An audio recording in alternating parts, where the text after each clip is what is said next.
Good evening student, मैं अवनीश सिंह तोमर और हम मेटलर्जी या फिर धातु कर्म के दूसरे वीडियो को पढ़ रहे हैं। और इस वीडियो में मुख्य रूप से जो पिछले वीडियो में कवर करी थी चीजें उसी से आगे की ओर बढ़ेंगे।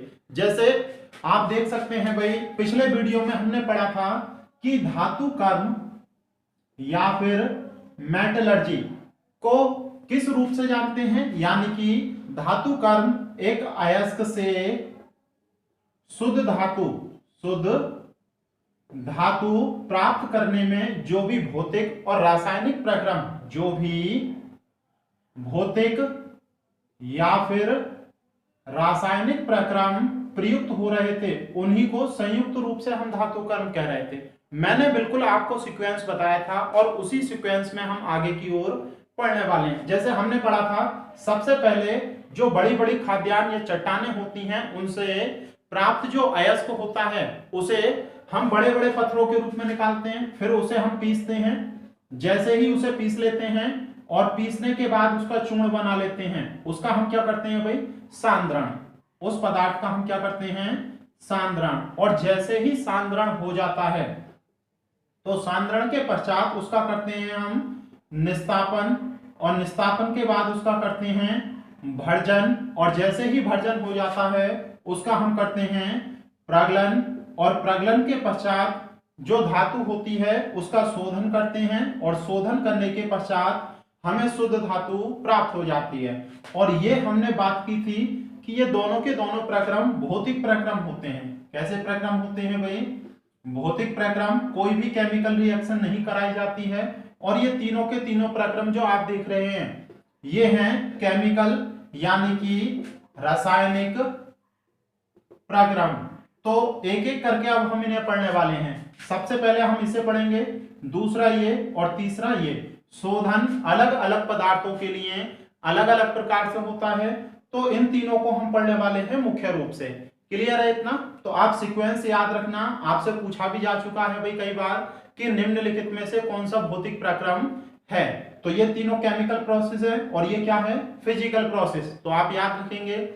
उससे पहले आपको कुछ चीजें और भी सीखनी है, जिन चीजों का हमें आगे प्रयोग करना है, तो मैं उन चीजों को समझा देता हूं, फिर हम निस्तापन की ओर बढ़ते हैं भाई। सही है?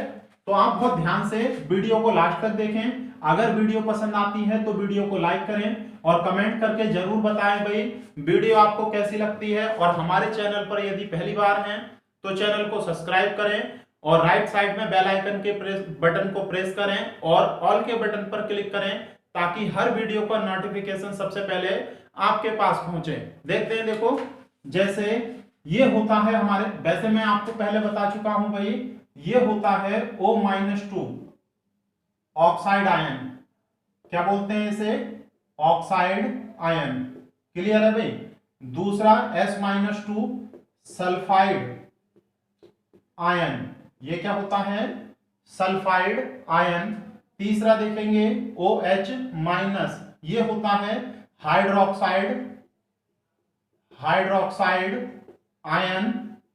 और तीसरा देखेंगे CO-3 ये होता है कार्बोनेट आयन। तो ये चार आयन होते हैं। अगर हम क्या करें, इन सभी पदार्थों की किसी धातु से अभिक्रिया करा दें, सही है, इन सभी की या किसी भी एक की धातु से अभिक्रिया करा दें, तो जो नया पदार्थ बनेगा, मतलब धातु जब ऑक्साइड आयन से अभिक्रिया करेगी तब उसे कहेंगे धातु ऑक्साइड। याद रखना, आगे तक ये चीजें काम आने वाली हैं। धातु ऑक्साइड कहेंगे उसे। और अगर सल्फाइड के साथ अभिक्रिया करता है धातु तो उसे धातु सल्फाइड कहेंगे भाई। सही है? और अगर वो कार्बोनेट के साथ आयन अभिक्रिया हाइड्रोक्साइड के साथ, तो धातु हाइड्रोक्साइड कहेंगे उसे, धातु हाइड्रोक्साइड कहेंगे। और यदि कार्बोनेट के साथ अभिक्रिया करता है तो धातु कार्बोनेट कहेंगे। जैसे मैं एक एग्जांपल देता हूं, हमने धातु ली सोडियम। क्लियर है भाई? तो जब सोडियम से अभिक्रिया कराएंगे तो अभिक्रिया सदैव इसका आयन करता है भाई। सही है? तो ऑक्साइड के साथ अभिक्रिया करने पर बनेगा Na2O, क्योंकि आप जानते हैं पीछे हमने आयनिक यौगिक कैसे बनते हैं ये पढ़ लिया है भाई। तो 2 इसके बेस में चला जाएगा और इस प्रकार से सोडियम ऑक्साइड बन जाएगा। सही है। अगर सल्फाइड के साथ अभिक्रिया कराएंगे तो Na2S सोडियम सल्फाइड बनेगा। अगर हाइड्रोक्साइड के साथ कराएंगे तो सोडियम का हाइड्रोक्साइड बनेगा। अगर कार्बोनेट के साथ कराएंगे तो Na2CO3 सोडियम का कार्बोनेट बनेगा। क्लियर है। मान लो हमने कैल्शियम से अभिक्रिया कराई, कैल्शियम से, तो आप जानते हैं भाई कैल्शियम कौन सा आयन होता है, Ca+ के 2 आयन होते हैं। कैल्शियम 2 आयन बनाता है भाई, तो ये क्या बनेगा Ca, क्योंकि समान आवेश कैंसिल हो जाते हैं, CaO। सही है। कैल्शियम का ऑक्साइड। अगर कैल्शियम का सल्फाइड बनाना है CaS, और अगर सोडियम का बनाना है अगर कैल्शियम का हाइड्रोक्साइड बनाना है CaOH का होल ट्वाइस, CaOH का होल ट्वाइस बनेगा भाई। और अगर कार्बोनेट के साथ कराएंगे तो CaCO3 कैल्शियम कार्बोनेट। तो इन चीजों को आपको याद रखना है। इस टॉपिक में डायरेक्ट बोला जाएगा भाई धातुओं के हाइड्रोक्साइड, तो आप समझ सकते हैं कोई भी धातु जब हाइड्रोक्साइड आयन से अभिक्रिया करेगी तब उसे हम कहेंगे धातुओं का हाइड्रोक्साइड। तो इतनी बात क्लियर कर पा रहे हैं। और एक चीज देखें, जो ऑक्साइड होते हैं वो मुख्यतः 2 प्रकार के होते हैं। सही है। और आप इस बात को जनरली याद भी रखना, अगर किसी धातु का ऑक्साइड है, तो वो सदैव क्षारीय होगा। कैसी प्रकृति होगी उसकी, क्षारीय, एल्कलाइन प्रकृति होगी। अगर अधातु का है वो ऑक्साइड, अगर ऑक्साइड किसका है, अधातु का, तो वो सदैव अम्लीय प्रकृति का होगा। कैसा होगा भाई, सदैव एसिडिकल प्रॉपर्टी, यानी कि जो अम्लीय प्रकृति है एसिडिक प्रॉपर्टी का होगा। तो ये बात याद रखना। जैसे एग्जांपल में बताता हूं, ये दोनों धातु के ऑक्साइड हैं, तो ये क्षारीय होंगे। जैसे सोडियम का ऑक्साइड सोडियम ऑक्साइड, कैल्शियम का ऑक्साइड CaO, ये भी क्षारीय होगा। लोहे का ऑक्साइड फेरिक ऑक्साइड, ये भी क्षारीय होगा। तो आप समझ पा रहे होंगे। जैसे अधातुओं में आप ले सकते हैं SiO2, सिलिकेट, सिलिका या क्वार्ट्ज कहते हैं इसे। किस नाम से जानते हैं भाई, क्वार्ट्ज के नाम से जानते हैं। तो ये सिलिका का है, तो ये होगा भाई जैसे SO2 सल्फर एक अधातु है, इसका ऑक्साइड अम्लीय होगा। Sulphur try oxide SO3, carbon का ऑक्साइड CO2, ये सभी के सभी क्या होंगे, अम्लीय होंगे। तो आप इन सभी बातों को बहुत अच्छी तरह से समझ पा रहे होंगे भाई। तो आप इसे स्क्रीनशॉट ले सकते हैं इसका, नहीं तो इसे नोट करके चलें तो बहुत अच्छी बात होगी। इसके बाद आगे की चीजें पढ़ते हैं हम, देखो सही है। तो आप हेडिंग लिख सकते हैं निस्तापन। हम निस्तापन की क्रिया पढ़ने वाले हैं भाई, तो मैं रब कर देता हूं इसे। देखो निस्तापन क्या होता है देखेंगे। देखो बहुत ध्यान से समझना इस चीज को, निस्तापन की प्रक्रिया। जैसे निस्तापन या फिर कैल्सीनेशन कहते हैं इसे, कैल्सीनेशन की प्रोसेस क्या होती है। देखो बिल्कुल सीक्वेंस से चलनी है। निस्तापन होने से पहले हमने द्रव जो आपका अयस्क था उसका क्या किया था भाई, सांद्रण। तो याद रखना, अगर किसी भी पदार्थ का निस्तापन करना है तो उसके लिए सांद्रित अयस्क चाहिए। सही है। तो निस्तापन करने के लिए हमें अयस्क कैसा चाहिए, जिसका सांद्रण हुआ हो, यानी कि जो सांद्रित अयस्क होगा उसका क्या करेंगे हम, उसके गलनांक के नीचे उच्च ताप पर गर्म करेंगे। उच्च ताप पर गर्म करना, सही है। और इस प्रोसेस को ही कहते हैं कैल्सीनेशन। बस एक बात आपको समझनी है कि पदार्थ को इतना गर्म करना है हमें जिससे वो पिघले नहीं, मेल्ट नहीं हो, और मेल्ट होने से पहले ही हमें उसे रोक देना है और टेम्परेचर उच्च करना है भाई। तो उस प्रोसेस को क्या कहेंगे, निस्तापन। क्लियर हो गया। अगर किसी भी पदार्थ को इतना गर्म किया जाए कि वो गले नहीं, तो उस क्रिया को ही क्या कहेंगे, निस्तापन। वास्तव में इस क्रिया को क्यों किया जाता है, देखो गर्म करने पर जो भी नमी होती है उसमें मॉइस्चर, नमी, जल होता है, वो वाष्प बन जाएगा। तो इसीलिए इस प्रोसेस को किया जाता है। इस प्रोसेस के द्वारा क्या किया जाता है, जो सांद्रित अयस्क है उसमें उपस्थित नमी को या फिर हाइड्रेशन हाइड्रेशन जल को हाइड्रेशन जल को या फिर बाष्पशील अशुद्धि को पृथक किया जाता है। मुख्य रूप से इसमें जो भी नमी होगी, क्योंकि आप जानते हैं, अगर आपने पिछला वीडियो देखा है तो समझ गए होंगे भाई, जो घनत्वीय पृथक्करण विधि थी उसमें अयस्क को जल में डाल रहे थे, और जो दूसरी आपकी फैन प्लावन विधि थी उसमें भी जल से भरे टैंक में डाल रहे थे। क्या अयस्क में नमी नहीं आएगी? आएगी। तो इसीलिए निस्तापन किया जाता है भाई। निस्तापन वह प्रक्रिया है जिसमें सांद्रित अयस्क को उसके गलनांक के नीचे उच्च ताप पर गर्म करके उसमें उपस्थित नमी, हाइड्रेशन जल जो डॉट के रूप में जुड़ा होता है उसे कहते हैं हाइड्रेशन जल, और बाष्पशील अशुद्धियां पृथक की जाती हैं। ये पहली डेफिनेशन है। एक डेफिनेशन और है इसकी, यदि जो धातु के हाइड्रोक्साइड होते हैं, अभी हमने बताया था भाई हाइड्रोक्साइड के लिए OH माइनस, तो धातु के हाइड्रोक्साइड और धातु के जो कार्बोनेट होते हैं, अगर उन्हें गर्म करके आप किस में बना दें, धातु के ऑक्साइड में, किस में बदल दें भाई, धातु के ऑक्साइड में, तो इस प्रोसेस को भी निस्तापन कहते हैं। इस प्रोसेस को भी निस्तापन की प्रक्रिया में एक प्रमुख बदलाव आता है सांद्रित अयस्क में। एक तो वो शुष्क हो जाता है, यानी कि गर्म करने पर नमी वैसे ही दूर हो जाएगी, और दूसरा अयस्क सरंध्र हो जाता है। कैसे हो जाता है? सरंध्र, यानी कि पोरस सरंध्र हो जाता है। तो इस बात को आप याद रखेंगे, और इन सारी चीजों को मैं विद एग्जाम्पल आपको बताने वाला हूं। जैसे सबसे पहला हम देखते हैं, नमी तो गर्म करने के बाद दूर होगी ही भाई। हाइड्रेशन जल, जैसे आपके पास एक अयस्क है बॉक्साइड क्या होता है भाई, Al2O3, ये पहला एग्जाम्पल मानकर चल सकते हैं। Al2O3.2H2O ये होता है बॉक्साइड, और बॉक्साइड किसका अयस्क है? एल्यूमिनियम का। क्लियर है भाई? तो जब इसे आप गर्म करेंगे तो आप देख रहे हैं डॉट के रूप में जुड़ा हुआ क्या है? हाइड्रेशन जल।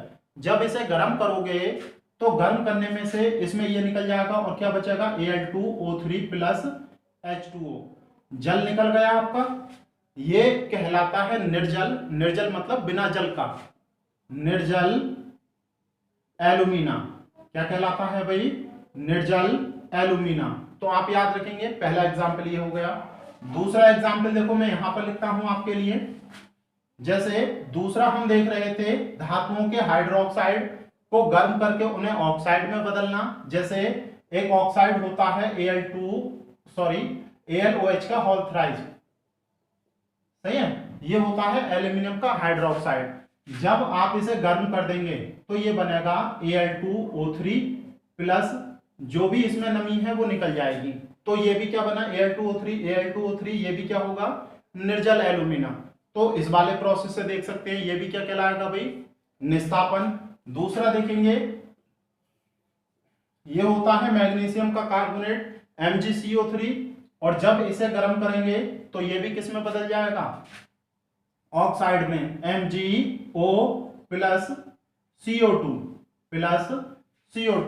तो आप देख पा रहे होंगे, चाहे हम यहां पर देखें, यहां पर भी ऑक्साइड बन रहा है, यहां पर भी ऑक्साइड बन रहा है, और यहां पर भी। तो आप याद रखेंगे, निस्तापन की प्रक्रिया में मुख्य रूप से पदार्थ, उनमें उपस्थित नमी दूर हो जाती है, और पदार्थ मुख्य रूप से किस में बदल जाते हैं? अपने ऑक्साइडों में बदल जाते हैं। तो निस्तापन की प्रक्रिया को आप याद रख सकते हैं। क्लियर है? अब जब निस्तापन हो जाता है उसके बाद हम करते हैं भर्जन। तो मैं इसे रफ कर देता हूं। अगली क्रिया देखते हैं भर्जन। आप हेडिंग लिख सकते हैं भर्जन या जारण।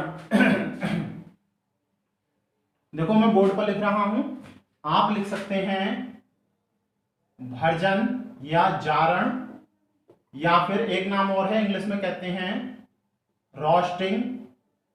तो रोस्टिंग का जो प्रोसेस है वो क्या होता है? अगर बिल्कुल सीधे शब्दों में आपको बताऊं तो जो निस्तापन की प्रक्रिया थी, निस्तापन अगर उसे वायु की उपस्थिति में कराया जाए। निस्तापन की प्रक्रिया को यदि वायु की उपस्थिति में कराया जाए तो इस प्रक्रिया को ही कहते हैं भर्जन। इसी प्रक्रिया को कहते हैं रोस्टिंग। क्लियर है भाई? बिल्कुल सीधे शब्दों में आप ऐसे कह सकते हैं, वायु की उपस्थिति में पदार्थ को उच्च ताप पर गर्म करना, हाई टेम्परेचर पर हीट करना ही भर्जन कहलाता है। लेकिन इतने टेम्परेचर तक गर्म करें कि पदार्थ पिघले नहीं, पदार्थ मेल्ट ना हो, इसमें भी वही प्रोसेस है। तो क्लियर हो गया भाई? अगर मैं आपको डेफिनेशन बताऊं तो डेफिनेशन होती है, देखो निस्तापन, इसमें जो सांद्रित अयस्क होता है, सांद्रित अयस्क या तो अकेले लेते हैं हम, सही है, लेकिन कुछ स्थितियों में अन्य पदार्थ भी मिलाना पड़ सकता है, अन्य पदार्थ भी मिलाना पड़ सकता है। तो भर्जन की क्रिया की डेफिनेशन बता रहा हूं, बेसिक शब्दों में आप याद रख सकते हैं, वायु की उपस्थिति में गर्म करना भर्जन कहलाता है। तो सांद्रित अयस्क को या तो अकेले या फिर उसमें कोई अन्य पदार्थ मिलाकर पदार्थ को उसके गलनांक के नीचे, उसके गलनांक के नीचे वायु की उपस्थिति में, वायु की उपस्थिति में गर्म करने की जो प्रक्रिया होती है उसी को कहते हैं हम भर्जन। गर्म करने की जो प्रक्रिया होती है उसी को कहते हैं भर्जन। तो आप क्लियर कर पा रहे हैं? भर्जन वायु की उपस्थिति में गर्म करना और निस्तापन बिना वायु की उपस्थिति में गर्म करना कहलाता है। अब इसमें देखो और आगे की चीजें आप क्या समझ सकते हैं, जैसे जो भर्जन की प्रक्रिया होती है, जो भर्जन की प्रक्रिया होती है उसमें जो सल्फाइड अयस्क होते हैं, जो सल्फाइड अयस्क होते हैं, सल्फाइड अयस्क क्या होते हैं? जिनमें सल्फर बहुत अधिक मात्रा में अशुद्धि के रूप में होता है, जिसमें सल्फर बहुत अधिक मात्रा में अशुद्धि के रूप में होता है, उसे कहते हैं हम सल्फाइड अयस्क। जो सल्फाइड अयस्क होते हैं उन्हें या तो पूर्ण रूप से, उन्हें या तो पूर्ण रूप से या फिर आंशिक रूप से, आंशिक रूप से ऑक्साइड अयस्क में बदलना। ऑक्साइड में, ऑक्साइड में बदलना क्या कहलाता है भाई? अयस्क का भर्जन कहलाता है। इस प्रक्रिया में जो सल्फर की अशुद्धि होती है और जो आर्सेनिक की अशुद्धि होती है वो वाष्पित हो जाती हैं। वो क्या होती हैं भाई? वाष्पित हो जाती हैं। तो ये दो बातें याद रखनी है। भर्जन की क्रिया में होता क्या है, जो सल्फाइड अयस्क होता है या तो वह पूर्ण रूप से नहीं तो फिर आंशिक रूप से किस में बदल जाता है? ऑक्साइड में बदल जाता है। और ऑक्साइड में बदलने की इस क्रिया को ही हम क्या कहते हैं भाई? भर्जन। नहीं तो दूसरे शब्दों में इसमें इस प्रक्रिया में क्या होता है, जो सल्फर की अशुद्धि होती है और जो आर्सेनिक की अशुद्धि होती है वो वाष्पित होकर वायु के रूप में उड़ जाती है। इसकी अभिक्रिया देख सकते हैं, देखो जैसे एक सल्फाइड अयस्क होता है, एक सल्फाइड अयस्क होता है कॉपर का। एग्जाम्पल लिख सकते हैं इसका, अगर नहीं भी याद रहे तो कोई समस्या नहीं, इतना याद रख सकते हैं जो हमने पढ़ लिया भाई। जैसे एक सल्फाइड अयस्क है कॉपर का, वो होता है copper pyrite, CuFeS2, copper pyrite, copper pyrite. तो इस अयस्क में देखो आप सल्फर बहुत ज्यादा है इसमें, तो इसे इसीलिए सल्फाइड अयस्क कह रहे हैं। तो इस अयस्क का हम करते हैं भर्जन। और भर्जन करते समय तो देखो जब इसका भर्जन करोगे तो इसमें सल्फर की अशुद्धि है, आर्सेनिक की अशुद्धि है और वायु की उपस्थिति में इसे गर्म कर रहे हैं। तो देखो वायु की उपस्थिति में जब गर्म करोगे वायु में ऑक्सीजन होगी, तो सल्फर ऑक्सीजन से अभिक्रिया करके SO2 गैस बना लेगा और गैस क्या होगी? उड़ जाएगी, वाष्पशील है ये। दूसरा AS जो आर्सेनिक है वो ऑक्सीजन की उपस्थिति में अभिक्रिया करेगा और बनाएगा AS2O3, आर्सेनियस ऑक्साइड कहते हैं इसे। किस नाम से जानते हैं? आर्सेनियस ऑक्साइड। तो आर्सेनियस ऑक्साइड में ये भी क्या होता है? वाष्पशील, ये भी इसमें से निकल जाता है। दूसरा देखेंगे जो सल्फाइड अयस्क है उसमें जो सल्फर है वो भी SO2 में बदल जाता है, यानी कि CuFeS2 ऑक्सीजन की उपस्थिति में गर्म करने पर जब ये गर्म होगा तो SO2 निकल जाएगी इसमें से, बचा हुआ जो सल्फर है वो कॉपर से अभिक्रिया करेगा और आयरन से अभिक्रिया करेगा, तो इनके सल्फाइड बनाएगा, cupric sulphide, sorry cuprous sulphide बनता है, क्यूप्रस सल्फाइड और फेरस सल्फाइड। सही है, दोनों आयन मैंने पढ़ा रखे हैं पीछे, आयनिक यौगिक कैसे बनते हैं इस वीडियो में। आप पिछली सारी वीडियो पढ़ें, और अगर आप पहली बार इन वीडियो को पढ़ रहे हैं या शुरू से नहीं पढ़ा है तो 1 नंबर वीडियो से पढ़े भाई, और यहां तक आते आते आप देखेंगे इतने सक्षम हो चुके होंगे केमिस्ट्री में कि किसी भी क्वेश्चन को नहीं छोड़ेंगे। तो ये क्यूप्रस सल्फाइड, ये फेरस सल्फाइड, मैं लिख देता हूं, देखो क्यूप्रस सल्फाइड और ये होता है फेरस सल्फाइड। तो जैसे ही ये मात्राएं बनती हैं, क्योंकि वायु तो बहुत ज्यादा मात्रा में प्रवाहित हो रही है, तो ये वायु से अभिक्रिया कर लेते हैं। क्यूप्रस सल्फाइड, ये है क्यूप्रस सल्फाइड, और दूसरा है FeS, तो ये ऑक्सीजन से अभिक्रिया करेंगे और ऑक्साइड में बदल जाएंगे, क्योंकि अभी हम पीछे यही बात कर रहे थे, जो सल्फाइड हैं उन्हें किस में बदलना, ऑक्साइड में, तो ये ऑक्साइड में बदल जाते हैं, Cu2O क्यूप्रस ऑक्साइड और FeO फेरस ऑक्साइड, बाकी का सल्फर ऑक्सीजन से अभिक्रिया करेगा, SO2 बना लेगा। तो इस प्रकार से ये क्रिया हो जाती है, और ये जो है अशुद्धि है, इसमें यहां से हमें कॉपर का एस के तो कॉपर ही तो निकालना है, तो FeO क्या होगी, अशुद्धि, और अशुद्धि को इस चैप्टर में किस नाम से जाना जाता है भाई, गैंग या फिर अधात्री, गैंग या फिर अधात्री मैट्रिक्स। तो FeO इसमें अशुद्धि है, तो यही हमें प्राप्त हुआ है यहां से। इतना क्लियर है भाई। तो भर्जन की प्रक्रिया क्या होती है आप अच्छी तरह से समझ गए होंगे। अगला इसके बाद पढ़ रहे हैं प्रगलन। देखो हर एक प्रक्रिया एक दूसरे पर डिपेंड है, तो अगले प्रोसेस में जब हम प्रगलन पढ़ेंगे तो इसी का एग्जाम्पल लेंगे, और इसके लिए हमें भर्जित अयस्क लेना पड़ेगा। तो याद रखना, भर्जन की क्रिया में यहां से हमें जो प्राप्त होता है, एक तो Cu2O और दूसरा FeS बहुत ज्यादा मात्रा में होता है, तो FeS। तो याद रखना, कॉपर के अयस्क यानी कि कॉपर पाइराइट का जब भर्जन किया जाता है तो जो निष्कर्षित पदार्थ होता है अंत में हमें क्या मिलता है, क्यूप्रस ऑक्साइड और फेरस सल्फेट। क्योंकि यह अशुद्धि के रूप में होता है, इसकी हम बात नहीं करते हैं अभी।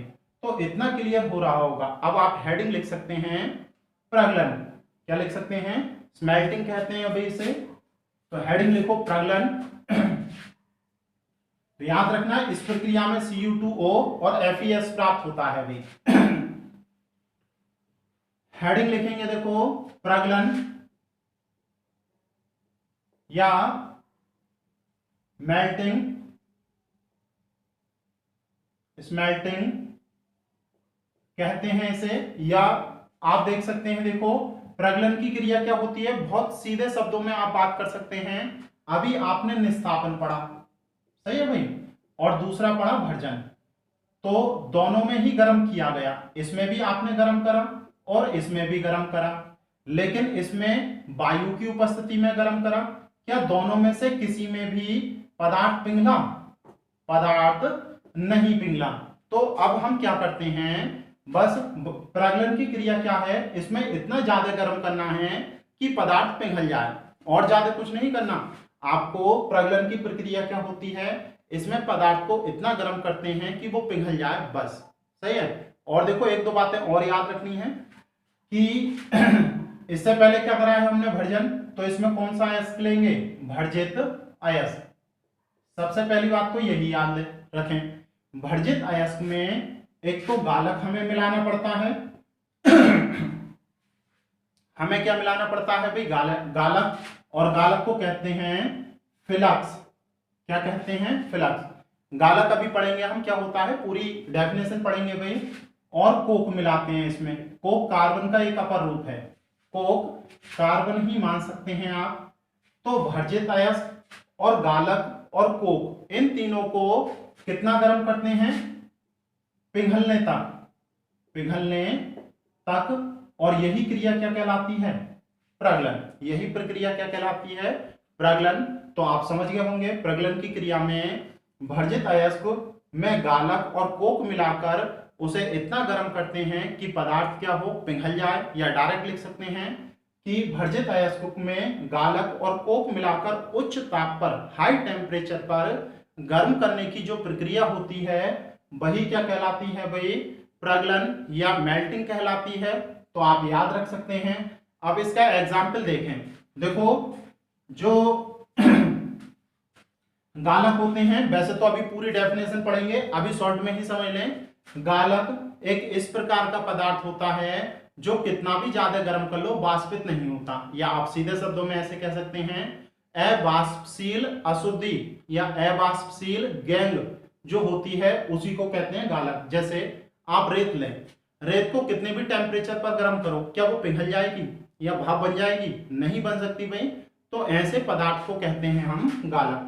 तो इसमें ऐसा पदार्थ होता है, जैसे अगर कॉपर वाला एग्जाम्पल पढ़ रहे थे, तो ऐसा पदार्थ होता है जो कभी नहीं पिघलता कितने भी ताप पर, फेरस ऑक्साइड FeO, अभी पीछे अशुद्धि के रूप में बताया था, वही होता है। तो वही एग्जाम्पल ले रहे हैं। देखो हमने पढ़ा भाई जो कॉपर पाइराइट था CuFeS2 किस रूप में ले रहे हैं, भर्जित रूप में, सही है। और भर्जित रूप में हमें क्या क्या प्राप्त हुआ था, अभी पीछे बात की थी हमने, Cu2O और FeS।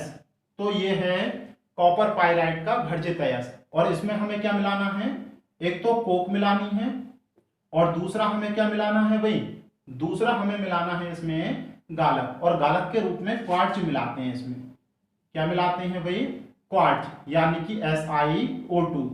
और इसका प्रगलन करने के लिए एक विशेष प्रकार की भट्टी का प्रयोग किया जाता है, छोटी बात्या भट्टी, छोटी बात्या भट्टी।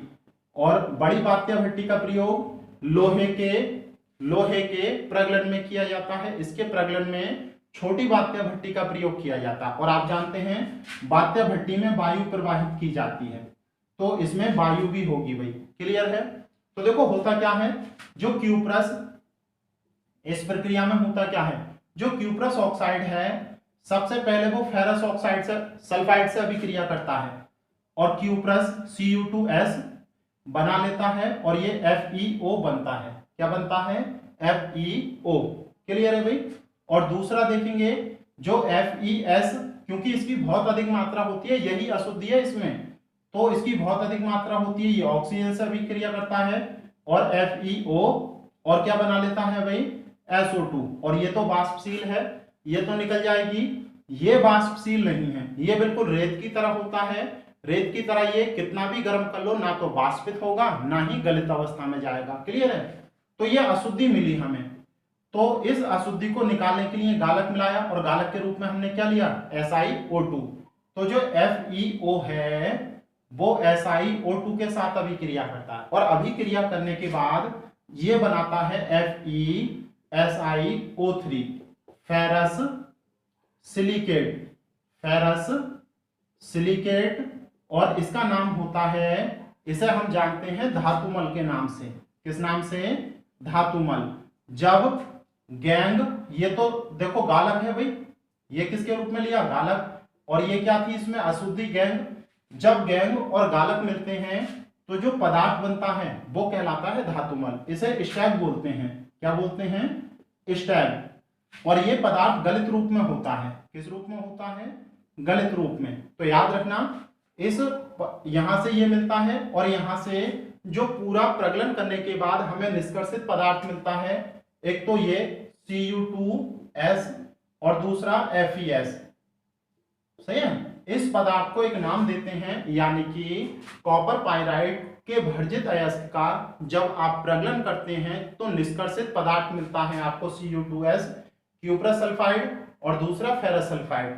इसे मैट के नाम से जानते हैं। किस नाम से जानते हैं भाई, मैट के नाम से। तो याद रखना। और अगर डायरेक्ट एक बात समझना चाहते हैं तो प्रगलन की प्रक्रिया में जो अयस्क होता है, सही है, जो अयस्क होता है वह गलित धातु में अपचयित हो जाता है। क्या होता है भाई,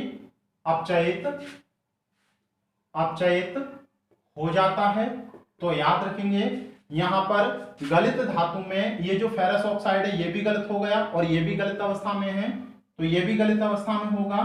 तो आप याद रख सकते हैं इस प्रकार की प्रक्रिया होती है। और इसमें हमें दो चीजें अब और पढ़नी है, एक तो गालक क्या होते हैं और दूसरा धातुमल क्या होते हैं। इन दोनों को पढ़ते हैं और ये वीडियो खत्म करते हैं भाई, सही है। तो आप हेडिंग लिख सकते हैं गालक या फिर फ्लक्स। गालक या फिर फ्लक्स किसे कहते हैं भाई, तो देखो समझेंगे बहुत अच्छी तरह से। मैं डेफिनेशन बोल देता हूं। गालक उस पदार्थ को कहते हैं जिसका उपयोग अयस्क में उपस्थित अवाष्पशील अशुद्धि नॉन मेल्टिंग जो इम्प्योरिटी होती है उसे पृथक करने के लिए किया जाता है। नॉन मेल्टिंग इम्प्योरिटी को पृथक करने के लिए जिस पदार्थ का प्रयोग किया जाता है उसे गालक कहते हैं। क्लियर है भाई। तो हम गालक को पढ़ रहे हैं। तो देखेंगे, देखो गालक क्या कहलाते हैं। और एक बात और याद रखना, अगर इसके सारे एग्जाम्पल नहीं याद रह पाते हैं कोई बात नहीं, डेफिनेशन और उसके अतिरिक्त जो बातें बताई हैं वो जरूर याद रखना। एग्जाम्पल समझाने के लिए बताए हैं मैंने आपको, केवल कि आप चीजों को बेहतर समझ सकें बस। एग्जाम्पल आपके एग्जाम में कभी नहीं पूछे जाने भाई। क्लियर है। तो देखते हैं, देखो हम पढ़ रहे हैं गालक या फिर फ्लक्स। गालक या फ्लक्स, तो ये क्या होता है, जिसका प्रयोग या जिस पदार्थ को अयस्क में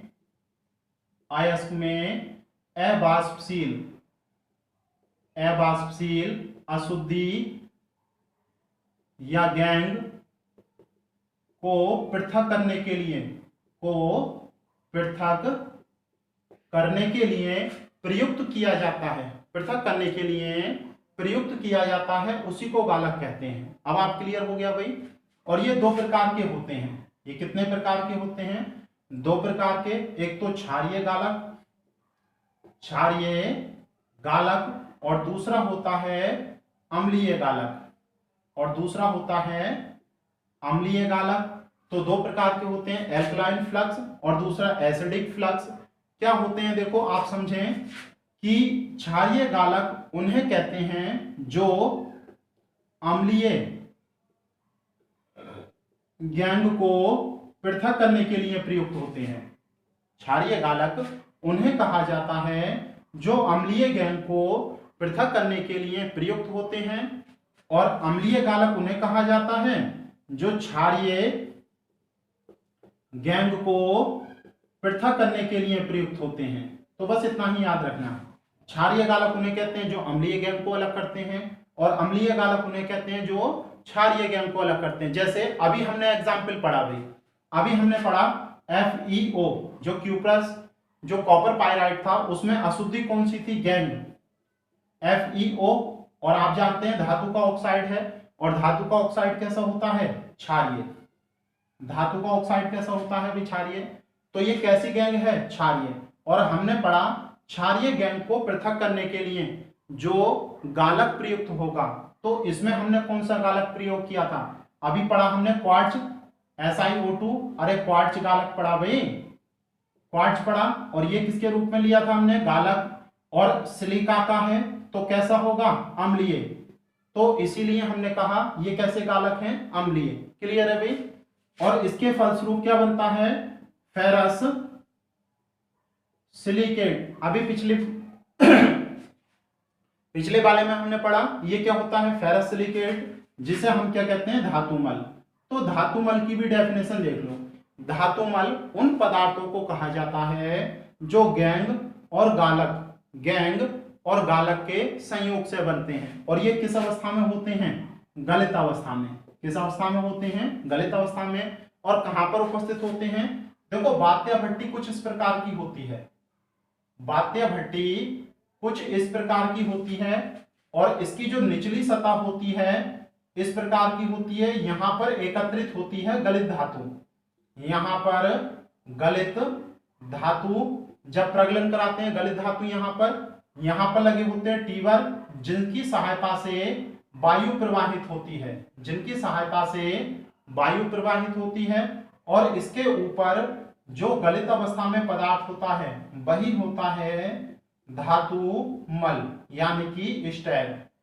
तो स्टैग वे पदार्थ होते हैं जो गैंग गालक के साथ अभिक्रिया करके बनाती है, और ये गलित अवस्था में होते हैं। गलित अवस्था में किसके ऊपर एकत्रित होते हैं? गलित धातु के ऊपर एकत्रित होते हैं, और ये पृथक होने वाली परत होती है। कैसी होती है? पृथकनीय। पृथकनीय परत होती है। पृथकनीय का मतलब क्या है? जैसे आपने तेल लिया भाई, और तेल के ऊपर जल, जो खाने वाला तेल है, तेल के ऊपर जल होगा तो जल को आसानी से हटाया जा सकता है। अरे जल को आसानी से हटाया जा सकता है। नहीं तो ये मानकर चले, ठंडे जल के ऊपर आपने डाल दिया मक्खन, ठंडे जल के ऊपर आपने मक्खन डाल दिया, क्या मक्खन को आसानी से नहीं हटा सकते? तो ये ऐसी ही परत होती है, आसानी से धातुमल की परत को हटाया जा सकता है। तो धातुमल समझ गए। और धातुमल, इसके बाद देखो दूसरा एग्जाम्पल देखेंगे। अगर गैंग, ये तो क्षारीय थी, अगर गैंग कैसी हो? अम्लीय। जैसे जब हम लोहे का निष्कर्षण करते हैं, लोहे का निष्कर्षण करते हैं, तो लोहे में जो अशुद्धि होती है, लोहे में जो अशुद्धि होती है वो होती है SiO2 की, सिलिका की अशुद्धि होती है। सही है। और सिलिका, SiO2 सिलिका का ऑक्साइड है, सिलिकन का, तो ये कैसा होगा? अम्लीय। कैसी गैंग है ये? अम्लीय गैंग। और अम्लीय गैंग को पृथक करने के लिए इसमें कोई क्षारीय ऑक्साइड मिलाना पड़ेगा, तो CaO, और CaO के रूप में नहीं लेते हैं, कैल्शियम कार्बोनेट के रूप में रहते हैं। किसके रूप में लेते हैं? क्योंकि कैल्शियम कार्बोनेट, पीछे हमने पढ़ा, कोई भी धातु का कार्बोनेट हो, गर्म करने पर क्या बनाता है भाई? ऑक्साइड। तो या तो ये ले लो या ये, कोई फर्क नहीं पड़ने वाला। और धातु का ऑक्साइड है तो ये क्या होगा भाई? क्षारीय। और किसके रूप में प्रयोग किया है हमने?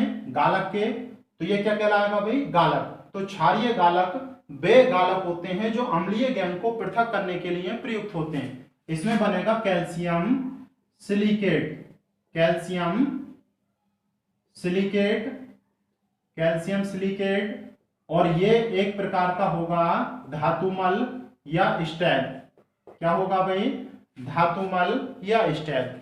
ये है पूरी कहानी, और इसी प्रकार के क्वेश्चन आपके जनरल बनते हैं, और शायद अब आप गलती नहीं करें। तो इसे पढ़ने भाई, एक छोटी सी क्रिया और होती है, सेंटर क्रिया।